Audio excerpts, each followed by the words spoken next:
Tá, então vamos lá. Pessoal, então na aula passada, basicamente eu contextualizei vocês o que está acontecendo agora no mundo e como isso impacta a indústria do petróleo e como isso impacta o preço. A engenharia de reservatório, né, ela deixa muito claro essa necessidade interdisciplinar do profissional de petróleo e gás. Como eu falei para vocês, o profissional de petróleo e gás ele tem que entender um pouco de, de economia, um pouco de computação, matemática, física, química, análise de dados, geopolítica, tem que entender de inglês, enfim, é uma miscelânea de disciplinas, tá? E reservatório deixa isso muito claro. Então, como vocês podem ver aqui, o mapa, né? Um mapa topográfico, aqui um em 3D e outro em 2D. Então, isso daqui normalmente você vê na parte de. Exatamente, o famoso ornitorrinco. Então, é desafiador, mas eu acho muito bacana porque é muito dinâmico, está muito relacionado ao nosso dia a dia, principalmente ao estado do Rio de Janeiro, região dos lagos, impacta diretamente no orçamento das prefeituras das cidades onde a gente vive e vai continuar impactando, né?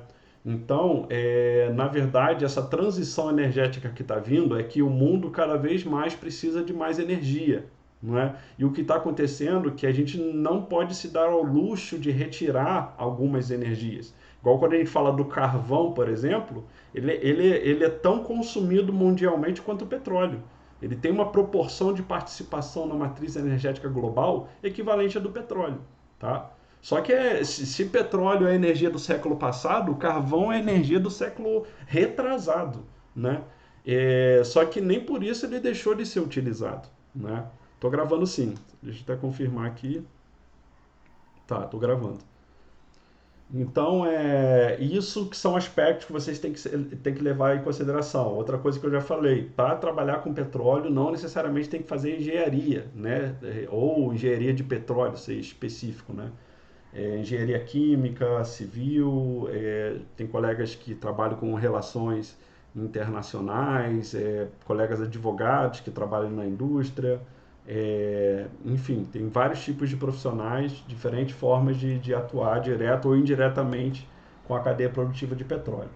Então, os objetivos, olha, a gente com alguns desses dados, geofísica, testes de poço, produção, análise PVT, né, que é pressão, volume e temperatura, os perfis, que é o gamma ray, densidade neutrão, dentre outros, testemunhos que a gente colhe, né, a gente vai conseguir fazer algumas análises, tá? Uma delas é a simulação numérica, né, que é o foco do meu doutorado, por exemplo. A gente vai fazendo analogias com outras jazidas, vai correlacionando dados de poço, dados de produção, tá? Para a gente poder gerar um plano de explotação, não é? Então, o que é explotar? É tirar proveito econômico de recursos minerais de uma determinada área. Então, a gente pode estar explotando uma jazida de água mineral, por exemplo. A gente pode estar explotando uma, um, uma jazida de minério de ferro, né? Então, isso é explotar, né? O Miguel pergunta aqui, qual a formação acadêmica de engenheiro de reservatório? Olha, um engenheiro de reservatório, normalmente ele vai ter que fazer um mestrado, né, em engenharia de reservatório.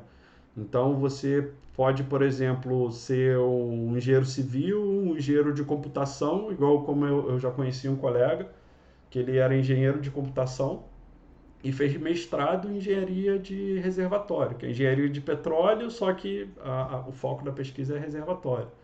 Aonde tem? Tem na Unicamp, tem na UENF, na UFRJ eu não tenho certeza se tem.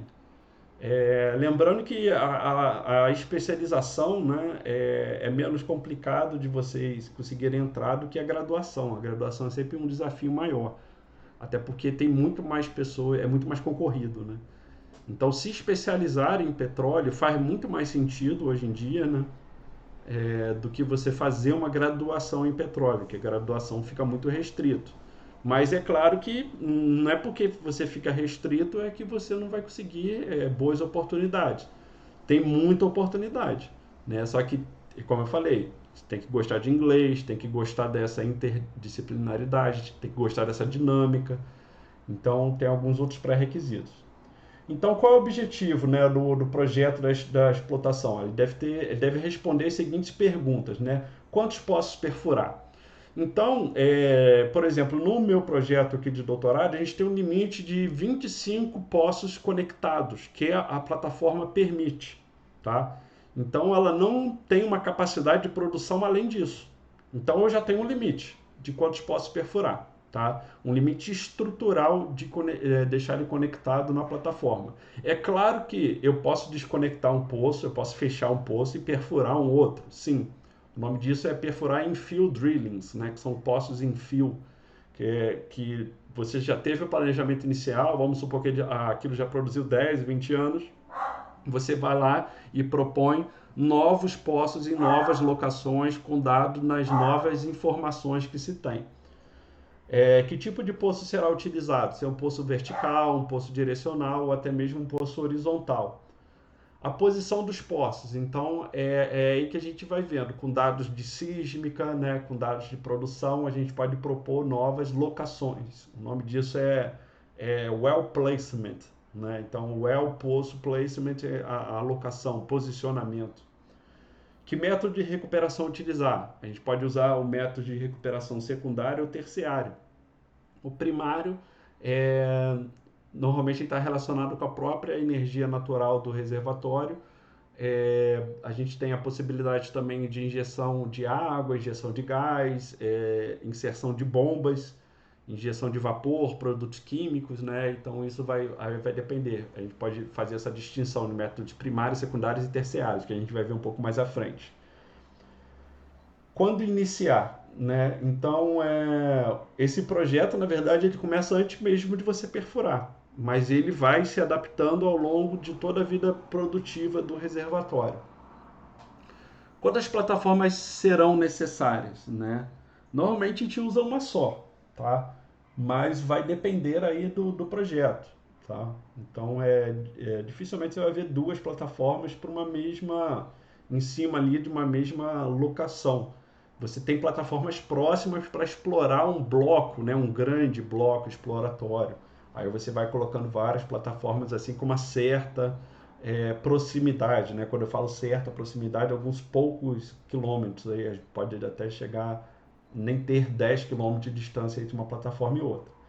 Como aproveitar o gás, né? Se esse gás vai ser reinjetado, se ele vai ser pressurizado, né? Que vai ser o gás liquefeito, o LGN, aqueles navios que fazem uma alta pressurização para transportar via navio, ou se vai via gasoduto. Então são algumas possibilidades de aproveitamento do gás. Ou se vai queimar tudo no flare, né? O que fazer com a água produzida? A gente não pode descartar. Então, reinjetar no reservatório, né? Transferir isso para algum navio, fazer o deslocamento dela. E quais os indicadores econômicos do projeto? Os indicadores econômicos do projeto entram todas essas questões geopolíticas, né? O preço do petróleo, o custo de produção, né? A última vez que eu vi o custo de produção do pré-sal, ele estava algo em torno de US$ 40, tá? O custo para cada barril de petróleo, não é?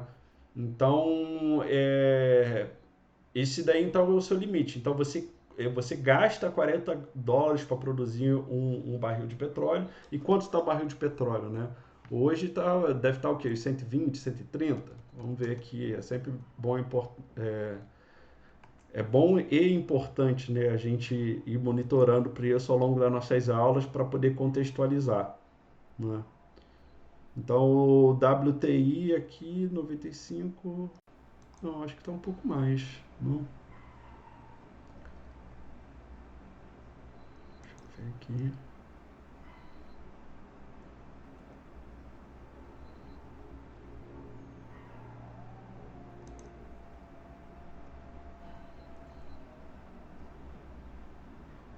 Tá dando aqui 90 e pouco, 95, né? Depois eu posso até confirmar isso daqui.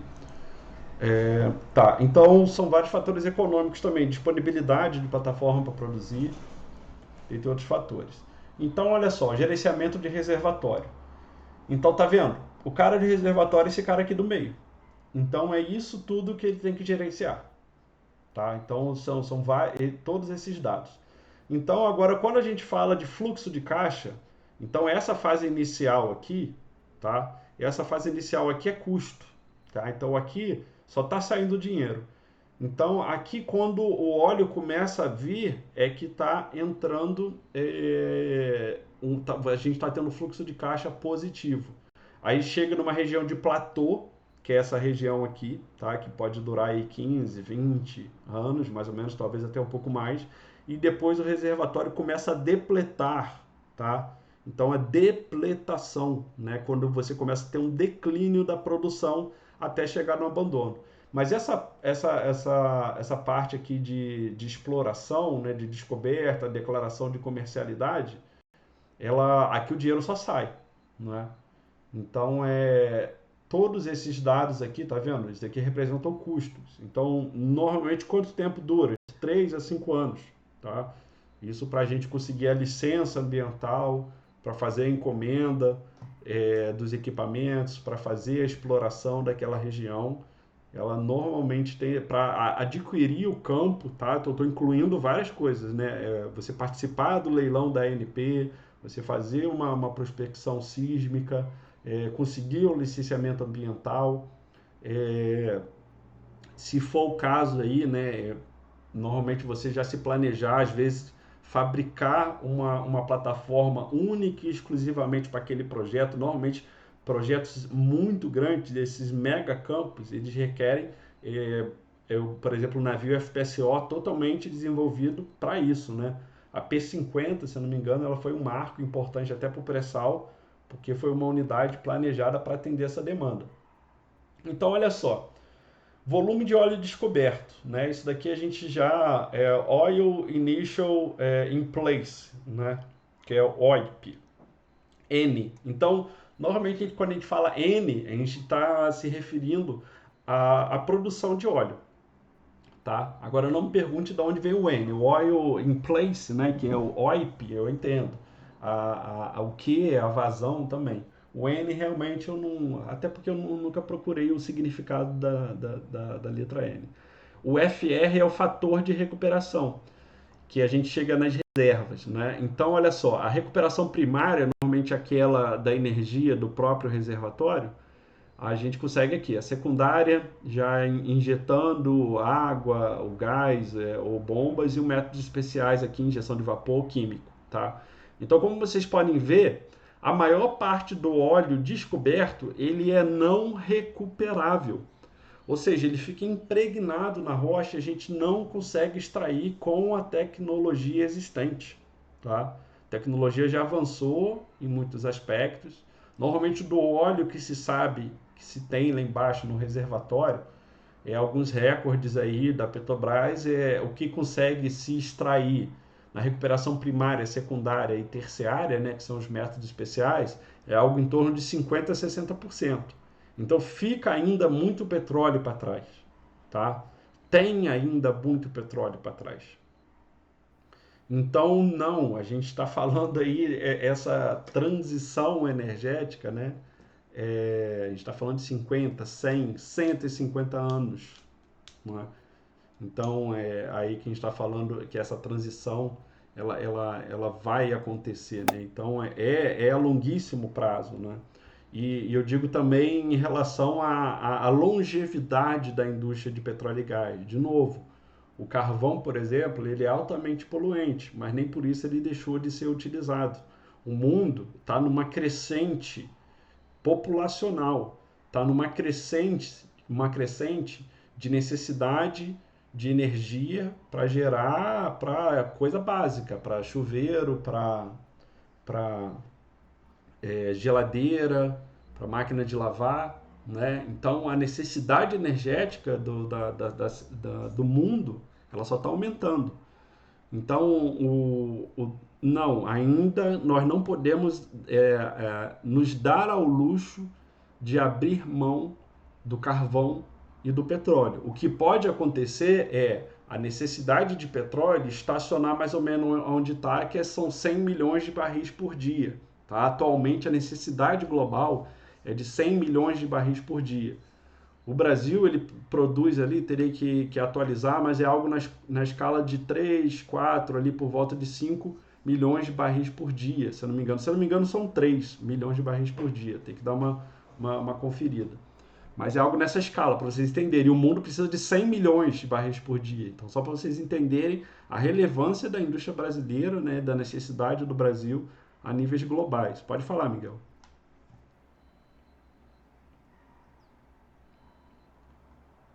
Quiser abrir o microfone, pode falar também.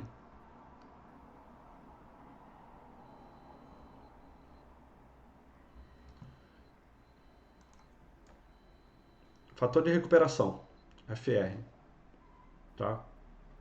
Depois a gente vai entender a matemática disso daí, porque eu estou inserindo aqui algumas siglas. Aqui é mais introdutório do que a gente vai ver no detalhe. Daqui a gente já viu o ciclo de... Aí nós temos aqui a erosão, né, que os sedimentos vão sendo arrastados, vão sendo depositados no antigo lago, aqui junto com a matéria orgânica, e isso passa alguns milhões de anos, né?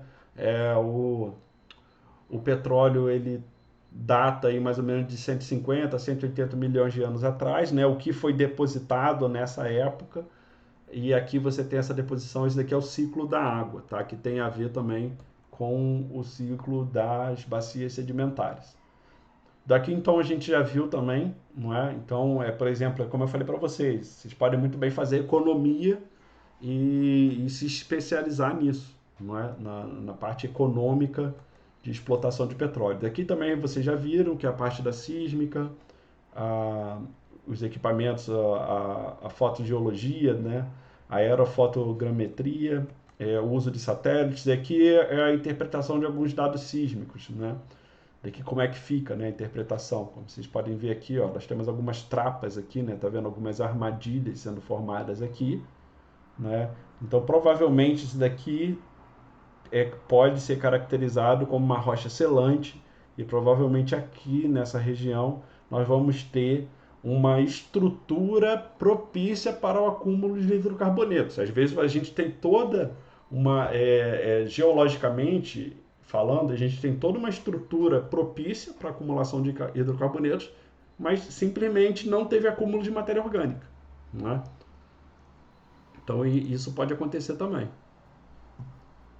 O pessoal pode ir colocando as dúvidas no chat, depois eu vou respondendo, tá? Então, isso daqui a gente já viu também, até nas revisões, né? Então, descendo aqui o Case Color Locator, o Transit Time, o Gamma Ray, o CBL, CCL, CBL. Aqui é mais voltado para avaliação da qualidade da cimentação, né? Então, olha, the road from the microscale to well logs, né? Então é o percurso, né, da microescala até os perfis de poço, né? Então, esses perfis aqui, o que eles estão analisando? Olha lá. Então, isso daqui seria esses espaços vazios, né, entre os sedimentos, é onde o óleo está se armazenando. Então, reparem que alguns pontos ele vai ficar aglutinado, não vai conseguir sair, outros ele vai conseguir permear. Então, aqui nós estamos na escala de 20 microns, aqui a gente já está numa proporção de centímetros, né? Então, olha aqui, muito próximo, né? Aqui nem tão próximo. Então, a escala de poros está aqui. Essa parte cinzenta seria onde o óleo iria armazenar. Então, quando a gente fala uma rocha permoporosa, é justamente isso. Ela é formada de grãos e nesses espaços vazios, o grão aqui sendo representado desse verde, claro aqui, né? Eu acho que é um verde. E nessa parte cinza seria onde o óleo, o gás e a água estariam armazenados. Então, olha, o Core Plug Scale. Então, foi onde foi feita uma coleta de uma amostra, não é? Então, foi coletada lá. Então, o que ele representa? Então, a partir desse dado aqui, juntando com os dados de perfilagem e esses dados de sísmica, a gente vai tentar imaginar como seria a estrutura desse reservatório. Então repare que a gente tem apenas um pedaço da informação física real, que a gente pode falar, não, isso daqui é fato, é 100% certo de que ela tem essa estrutura nessa região. Então, a partir disso, a gente vai fazer uma interpolação, né? Vai fazer, criar cenários, tá? Então, todo o cenário geológico, né, quando a gente fala principalmente de simulação numérica, ele está errado, né? Então, por isso que a gente cria várias possibilidades, né, de direções, de estrutura, de possibilidade de acumulação, e a gente vai refinando e atualizando isso conforme os dados de produção e outras informações que venham no futuro, tá?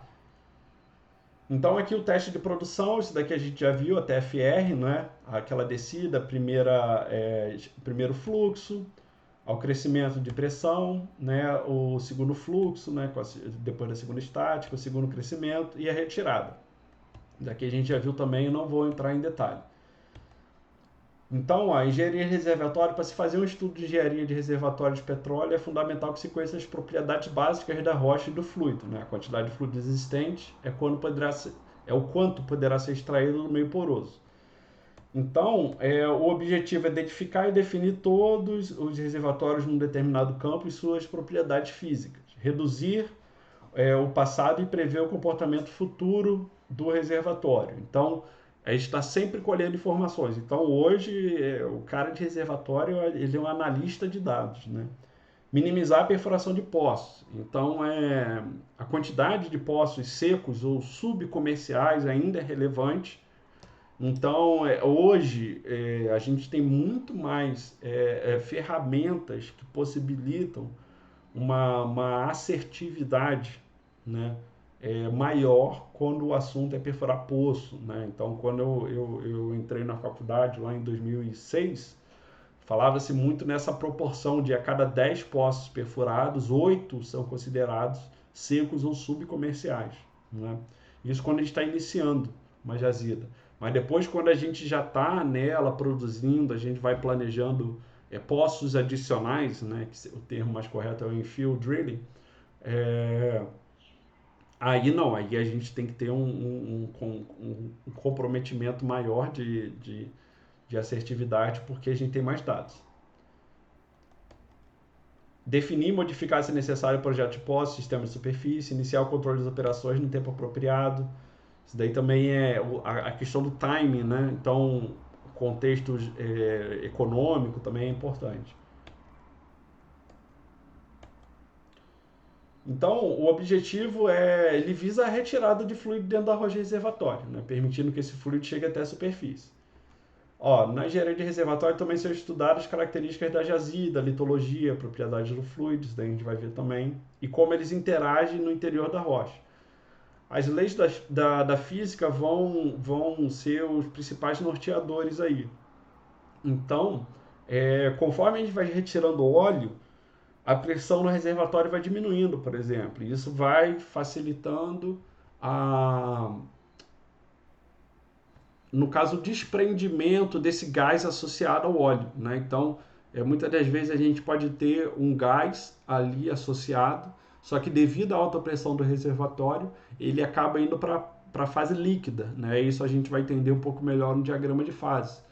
Mas só para vocês entenderem como é dinâmico, tá? E como a gente pode estar realimentando o reservatório com água, então a participação da água vai aumentando, a do óleo vai diminuindo e a do gás pode ir aumentando também. Então o reservatório é um organismo dinâmico, então não tem como eu chegar e falar uma coisa agora. O que eu falar agora ela vai ser simplesmente uma fotografia do reservatório, mas o reservatório é dinâmico. Então a participação dos fluidos é dinâmica, tá?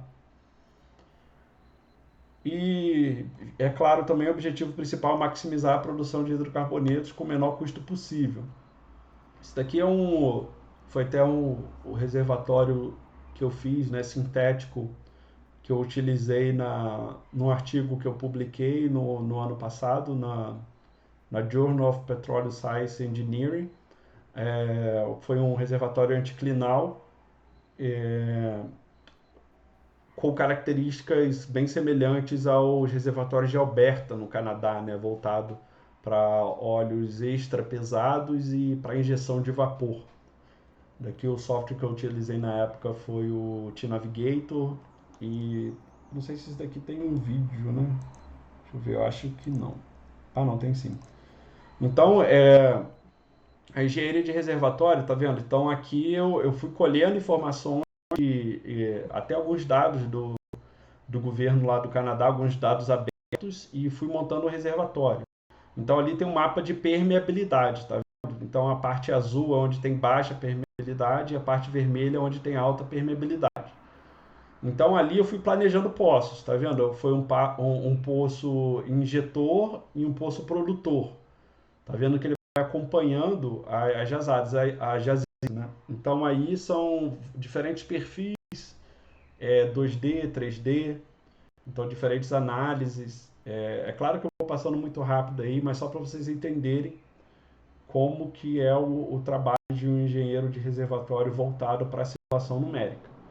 Então, esses daí são os vários dados que tem que ser feitos, tá? Então, aqui, tá vendo? Tem que entender, parece muito, né, com programação, né, com a lógica da programação, não chega a ser uma programação de fato, mas tem uma linha de dados que tem que ser preenchida. Aqui é a distribuição de temperatura, enfim, só para vocês entenderem aí como é essa dinâmica, tá? De trabalhar com simuladores numéricos e com diferentes possibilidades.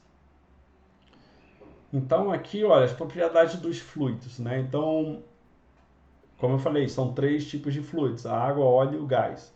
Então, as vazões em condições de superfície, é muito comum eu falar também em condições standards, tá? Que são condições padrão, tá? Então aqui ela é considerada como 1 atm 20 graus Celsius, tá? Gente, sempre vai ter, mas tem na CNTP, né? Então aqui tem hora usando o padrão britânico, hora o padrão americano, então é bem dinâmico, tá? Então, ó, metro cúbico standard, que seria o significado dessa sigla aqui, é o metro cúbico standard por dia, tá? Então, metro cúbico de fluidos em condições de superfície por dia, tá? Ou STB por dia, né? Standard Barrel por dia, né? Que é o barril standard. Então, aí já seria não o metro cúbico, mas o barril são 159 litros. Então, essas unidades de medida, né, a gente pode acabar se confundindo, tá? E normalmente acontece, por isso a gente tem que ficar muito atento em qual unidade de medida a gente está falando, tá? Então, olha, o óleo hidrocarboneto líquido, né, ou o gás líquido, o gás natural líquido, aqui quando ele é comprimido. Só que quando ele chega na superfície, ele acaba se gaseificando. Ó, hidrocarboneto gasoso. Então ele já pode ser um gás livre em condições de reservatório, né? Um gás em solução, um gás dissolvido em água. Então a água também ela acaba tendo um pouco de óleo, um pouco de gás, ela tem que ser tratada, a gente vai ver isso. Água proveniente dos aquíferos, é quando ela já está bem isolada ali. É água conata que se diz, né? Água natural, é água que tem a ver com a formação do próprio reservatório. Então, outros indicadores que a gente vai ver também bastante aqui são essas siglas, né? Que é razão gás óleo, a razão água, óleo, e o teor BSW, né? Que é o teor básico de água e sedimentos, que é Basic Sediments and Water.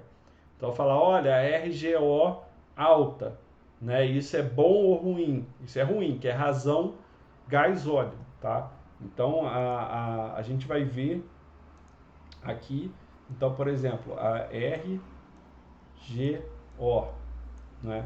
Então, ela vai ser igual ao volume de gás dividido pelo volume de óleo, né? Então, quando o numerador está maior, né? Então, vamos supor que está de 2 metros cúbicos standard por 1, né? Então, isso daqui vai dar uma elevada. Então, significa que eu tenho mais gás do que óleo, tá? Então, o que que eu quero? Uma RGL baixa, tá? Uma RGO no caso, né? Uma RGL seria razão gás líquido. Quando eu falo líquido é óleo mais água. RAO, a mesma coisa, é razão água-óleo. Se ela está elevada é porque eu tenho um volume de água maior do que o volume de óleo. Também isso não é interessante. Eu quero uma RGO baixa, uma RAO baixa, tá? Eu quero uma maior produção de óleo. O teor BSW é o teor de água e sedimentos. Então, para vocês terem noção, quando esse óleo chega lá no FPSO, ele pode chegar assim com valores elevadíssimos, tá? Para poços maduros, essa participação da areia e da água, né, no que está chegando lá em cima pode chegar em torno dos 50%, tá? Então imagina, do que chega lá na plataforma, metade é óleo, óleo e gás, a outra metade é água e areia, né? Olha que complicado. Agora, quando você vai enviar isso para o continente, a gente começa a falar da redução do teor BSW para pelo menos 3%. Então, o processamento primário dos fluidos é justamente isso. A gente enxugar, retirar essa parte que não interessa, tá? Então, para campos maduros, o desafio é ainda maior. Hoje em dia, fala-se de um teor BSW, quando a gente está mandando para o continente, de 1%. Então, imagina, a gente chegar no campo maduro com um teor BSW lá em cima, 30%, 40%, 50%. Né? Então, cabe ao processamento primário reduzir isso a 1%. Né? Ou seja, do que está sendo mandado para o continente via oleoduto ou via navio aliviador, né? Reduzir esse tanto. Até porque, imagina, água e areia ela não é bem-vinda dentro de um navio que é feito de aço, então tem efeito corrosivo. A areia não é bem-vinda no oleoduto, porque ela é abrasiva, ela vai deteriorando, né? Vai desgastando aquele oleoduto ali, e isso vai diminuindo a vida útil dele. Enfim, ninguém é robô, né? Não espero que vocês decorem isso, mas vocês têm que saber aonde procurar, tá? Então aqui, ó, para facilitar a vida de vocês, tabela de conversão de unidades, tá? Então, olha só, uma coisa é a unidade utilizada pela Petrobras, outra, oil field, normalmente é americana, outra é o sistema internacional. Então, aí, mais um fator complicador, né, para se trabalhar na indústria do petróleo. Então, tem poucas coisas aqui que elas são coerentes, tá? Então, só para vocês saberem aonde consultar. Então, o primeiro conceito, de fato, né, a gente foi um pouco geral aí agora vamos falar de conceitos realmente. Então, compressibilidade. A porosidade das rochas sedimentares é função do grau de compactação das mesmas, e a força de compactação são funções máximas de profundidade que a rocha já se encontra. Então a gente tem pressões vindo de todos os lados naquela bacia sedimentar que se formou. E conforme a gente vai aumentando a profundidade, essas pressões vão aumentando, tá? Então, ela vai influenciando em vários aspectos. Aqui, ó, da rocha matriz, né, dos poros. Ou seja, os poros eles podem variar. Assim como a compressibilidade total da rocha, principalmente quando a gente já está em produção. Então, olha só, a compressibilidade efetiva da formação, que é isso daqui, ela vai ser dada pela variação fracional do volume, tá? Que é isso tudo aqui. Essa razão aqui. Sendo, o que é isso? Então, dentro da variação fracional de volume, tá? Nós temos aqui a variação do volume poroso dividido pelo volume poroso inicial, não é? Então, olha só, então esse daqui é o primeiro aspecto que tem que estar, é importante a gente saber. Dividido pela variação de pressão, tá? Então, aqui. Então, quer ver um exemplo? O exemplo é um próprio balão de aniversário, aquele que a gente assopra para colocar de enfeite na festa de aniversário. Então, vamos supor que aquilo dali é o nosso reservatório. Então, conforme eu vou inserindo fluido, o ar, né, ele vai variando o volume poroso dele, a capacidade de armazenamento. Só que ele tem um limite. Concorda comigo? Né? Então, reparem que esse fluido, o ar que está sendo inserido dentro desse balão, ele vai exercer pressão sobre a parede desse meu reservatório, que é a minha bexiga de aniversário. Tá? Então, é a mesma coisa um fluido. Um fluido, o óleo, a água e o gás, ele exerce uma pressão sobre a parede dos poros. Da mesma forma que o ar que eu estou assoprando na bexiga, ela vai exercer uma pressão sobre a parede, né, sobre esse plástico que é a bexiga, tá? Mas conforme eu vou soltando esse ar da bexiga, o que vai acontecendo com o volume da bexiga? Ele vai reduzindo. Então, conforme eu vou produzindo o meu campo, a tendência é que o meu volume poroso também diminua. Então, uma coisa é o volume poroso inicial, antes de eu começar a produzir. Então, ele vai ter lá, ele vai estar de um tamanho. Conforme eu vou produzindo, meu volume poroso vai diminuindo. Então, com isso, eu vou ter uma variação do volume poroso, né? Que é inicial menos atual, né? Ou final. E qual é a pressão que está lá dentro? Né?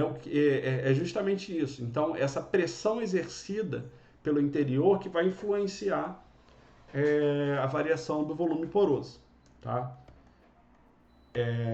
Então, essa é a lógica da compressibilidade.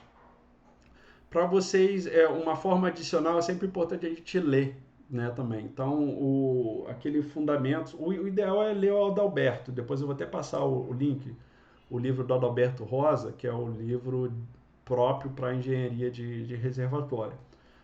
Nos capítulos iniciais ele trata desse conceito de compressibilidade efetiva da formação, mas também tem um conceito, né, de compressibilidade que é posto pelo Fundamento de Engenharia de Petróleo no Thomas, no capítulo de reservatório. Então é curto, é importante que vocês tenham cristalizado o que é compressibilidade. Façam essa analogia com a bexiga de aniversário, né? Que vocês vão entender qual é o comportamento. Então, se eu estou retirando fluido, né, o volume poroso, ou seja, o espaço vazio está variando. Né, e está variando por conta da variação da pressão que o fluido exerce sobre a parede, tá? do reservatório. Então, quando a gente fala agora, já indo para outro conceito, que é o conceito de saturação. Então, a saturação, o valor de um reservatório em termos econômicos, é definido pelo tipo e quantidade de fluidos no meio poroso. Então, a saturação de um determinado fluido em um meio poroso, como sendo a fração ou a porcentagem do volume de poros ocupado pelo fluido. Então, olha, a saturação de fluidos é igual o volume de fluidos dividido pelo volume de poros, tá? Mas é qualquer fluido que me interessa? Não. Eu tenho um fluido em específico que me interessa mais, que é a saturação do óleo, tá? Então, olha só, o somatório das saturações de fluido ela tem que ser igual a 1. Aqui, no caso, esse 1 ele é adimensional, tá? Então, mas tem como ir mensurando através principalmente de perfilagem, né? De análise de perfis, qual é a estimativa da saturação de óleo, de gás e de água, tá? Então aqui só para vocês terem noção de onde vem. É um conceito bem diretão, não tem muito o que falar sobre ele. É isso, né? Então aqui a saturação do fluido seria o somatório das saturações do óleo, gás e água, né? Mas se a gente for dividir, olha, então o volume de óleo dividido pelo volume poroso, eu vou encontrar a saturação de óleo. O volume de gás dividido pelo volume poroso, vou encontrar a saturação de gás, né? E o volume de água dividido pelo volume poroso, eu vou determinar a saturação de água. Lembrando que eu já tinha falado, né, que a água conata é água contida no reservatório, né, no momento da formação dele. Não é aquela água reinjetada. Não é a água injetada. Na verdade, ela pode ser reinjetada, né? A água conata ela pode ser reinjetada, que ela vai interagir menos. Mas vamos lá. Essa ilustração ela é interessante porque ela mostra o quão diferente um óleo pode ser do outro, né? E olha que aqui eu só botei óleo da melhor qualidade, né? Então aqui eu só tenho óleo bom, né? Então, para vocês terem noção, a diferença de viscosidade. Então, olha só essas esferas que são colocadas aqui, não é? Então, olha. Então aqui eu tenho diferentes viscosidades. Então repare que olha aqui, o óleo, olha essa esfera, ela demora mais para cair. Então olha aqui como ela vai escoar dentro do reservatório. Tá vendo como ela é muito mais pegajosa, como o atrito é bem maior? Então isso é uma questão que a gente tem que entender. Diferentes grau API, né, ou seja, diferentes composições de óleo, vão ter comportamentos diferentes de pressão de permeabilidade, tá? De interação físico-química com o reservatório. Tá? Então, olha só, e aqui, lembrando que esses óleos aqui, né, já é praticamente, se botar no motor ele já roda, não é? É claro que tem impurezas, né, principalmente enxofres, dióxido de carbono, né, que não é interessante a gente colocar no veículo, porque senão, principalmente esses veículos recentes, né, aqueles antigos aí de mais de 50, 60, 70 anos, eles não são tão sensíveis como os combustíveis de hoje, que ele está totalmente adaptado, né? Até o ideal que a gente use gasolina aditivada, né? Com alto teor de octanagem, com alto poder de combustão e pouco resíduo. Mas só para vocês entenderem como a coloração, a gente tem como entender um pouco mais. E olha que 42 já é um óleo excelente, né, a nível de qualidade, mas como vocês podem ver, isso daqui a gente tem muito lá no Oriente Médio. Né? Então imagina, olha o que o cara tem. Eles têm um óleo de altíssima qualidade é, em regiões onde você não tem problemas ambientais, que normalmente são mar de areia, né? Em regiões desérticas, tá raso, ele não precisa botar plataforma, então ele consegue com poços em terra, em zonas que não são sensíveis ambientalmente, e óleo de altíssima qualidade. Então eles têm tudo do bom e do melhor, né? Principalmente os Emirados Árabes Unidos e o Irã, né? Então, é, a Arábia Saudita ali, ela é um dos poucos estados, se eu não me engano, agora, eu sempre confundo a Arábia Saudita e os Emirados Árabes Unidos no que diz respeito a ser o estado swing. É o único que pode simplesmente aumentar a produção que eles têm. Eles já têm uma estrutura que pode simplesmente aumentar a produção dos campos deles ao ponto de impactar na oferta global de combustíveis e impactar no preço. É o único, né, que pode fazer isso. Todos os outros países eles não têm um volume de óleo ao ponto de impactar o mundo, né, o preço da commodity, impactar a oferta e demanda. Né? Então, se eles simplesmente fecharem os poços dele, eles vão retirar a oferta de óleo e impactar nos preços. Então, eles têm alto poder de influência geopolítica global.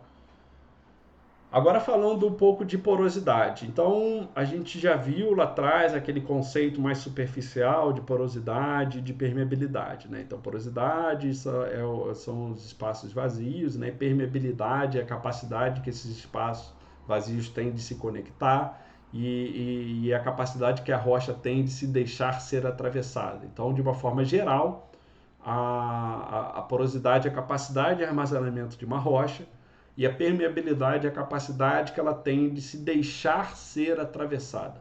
Tá? Então são dois conceitos diferentes. Tá? Quer ver um exemplo que eu gosto de passar? Que eu gosto sempre de pegar uma coisa bem real, próximo do nosso dia a dia. É tecido. Então quando você pega uma camisa aí 100% algodão, você bota ela numa torneira e deixa a água passar, você vai ver que ela tem uma capacidade de ser permeada pela água. Tá?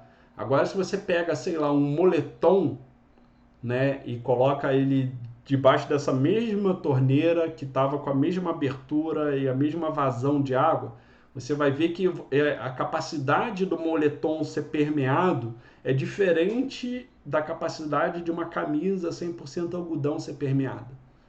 Você pode comparar também, por exemplo, com uma calça jeans. O jeans ele vai ter uma capacidade de ser permeado por essa mesma vazão de água, diferente do moletom, diferente da camisa. Entenderam essa analogia que eu estou fazendo? Estou tentando trazer para o contexto de vocês, para vocês criarem um exercício mental de variação de permeabilidade dado uma mesma vazão de água, de um fluido, água. Mas eu posso variar a vazão dessa água. Eu posso aumentar ainda mais, abrir ainda mais a minha torneira, que vai aumentar a vazão, mas ela tem um limite. Posso variar ali a vazão da água. Eu posso variar o fluido. E se ao invés de água eu colocasse óleo de cozinha? Qual é a capacidade, né, eu comparar a capacidade que um óleo de cozinha tem de permear uma camisa, um moletom, uma calça jeans? Agora vamos trazer para a nossa realidade. Então nós temos diferentes tipos de rocha: folhelho, calcário, arenito, né? E como vocês viram, nós temos diferentes tipos de óleo. com diferentes viscosidades, né? Vocês viram aqui. Então, para cada tipo de rocha, elas têm uma composição mineral distinta. Elas têm uma porosidade distinta. Elas têm uma permeabilidade distinta. E cada um desses óleos tem uma viscosidade particular. Então, tá vendo? Olha só o que eu estou trazendo. Olha a complexidade que nós temos. Dentro de um reservatório, às vezes a gente pode ter uma armadilha, uma parte do reservatório, simplesmente com um tipo de óleo. Tá? E depois ele pode ir variando. Porque não foi exatamente a mesma matéria orgânica, né? A mesma origem animal, a mesma origem vegetal, a mesma quantidade, a mesma pressão, a mesma temperatura. Nós temos pequenas variações. É claro que tem uma média, né? Ela não vai ter uma variação tão absurda, mas nós vamos ter uma pequena variabilidade, né? Não é à toa que às vezes a gente pega um mega campo, aí vai dividir entre norte, sul, centro. Eles vão ter uma pequena variação dessa qualidade do óleo. Pequena mesmo, né? Normalmente aqui nessa escala de pouquíssimos graus PI, não numa escala assim tão grande. Aí, isso, a viscosidade é importante em máquinas térmicas, né? Então, para concluir a aula de hoje, né? Então, voltando aqui a falar de porosidade. Então, é a relação entre volume poroso, né? O volume de vazios, é importante a gente ter isso bem cristalizado, né? Que é espaço vazio, porosidade, espaço vazio, poros, espaço vazio, né? E o volume total da rocha. Então, porosidade absoluta é a relação entre o volume total de vazios e o volume total da rocha. Então, vocês lembram que aqui, olha, lá atrás, nós temos o... Agora, cadê aquela... Onde está aqui? Aqui. Daqui seria o volume total da rocha, tá? Você pega aqui. Então, nós temos o volume total. Agora, o espaço vazio é diferente, a parte cinza. Tá vendo que o volume de espaço vazio é bem diferente do volume total, tá? É disso que eu estou falando. Então, voltando aqui.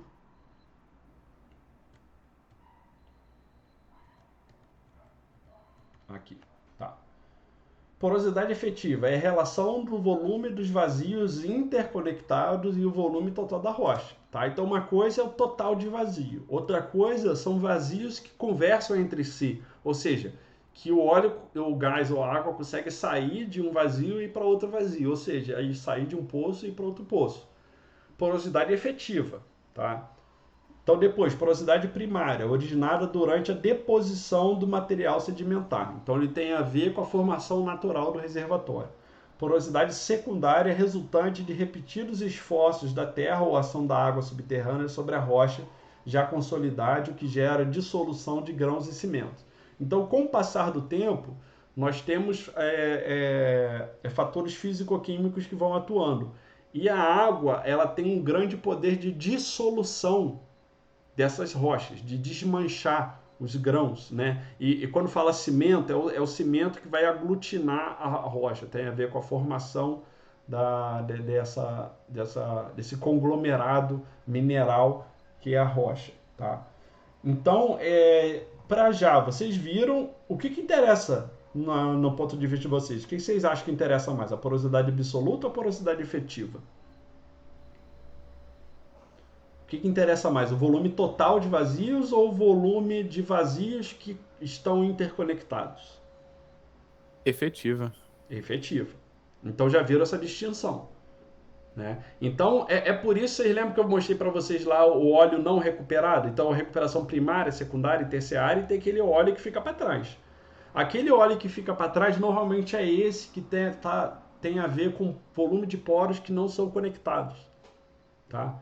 Então eles são isolados, eles não formam uma grande acumulação de petróleo. Então o que interessa para a indústria é quando a gente acha, não é achar petróleo simplesmente, é achar uma grande acumulação de volume de uma rocha que tenha porosidade efetiva em grande escala e que viabilize a instalação daquele tanto de equipamento que a gente conhece, tá? E a primária vocês viram que tem a ver lá com aquele início da sedimentação, e a secundária tem a ver com o passar do tempo, tá? Então, a porosidade é igual ao volume poroso dividido pelo volume total, tá? Então, aqui, na próxima aula, a gente vai ver fatores que afetam a porosidade. Então, a forma do grão, variação do arranjo, uniformidade e cimentação. Então, só para vocês terem ideia. Então, olha só. Então, olha, a porosidade ela vai aumentar a depender da esfericidade, né? Então, quanto mais esférico for, a tendência dele é que ele não se encaixe perfeitamente. Então, reparem que aqui, olha, um muito angular, ele se encaixa mais facilmente com o angular, tá? Então a tendência aqui, e olha, e o arredondamento não ser tão grande. Então esse tipo de grão aqui, olha, ou seja, pouco arredondado, né?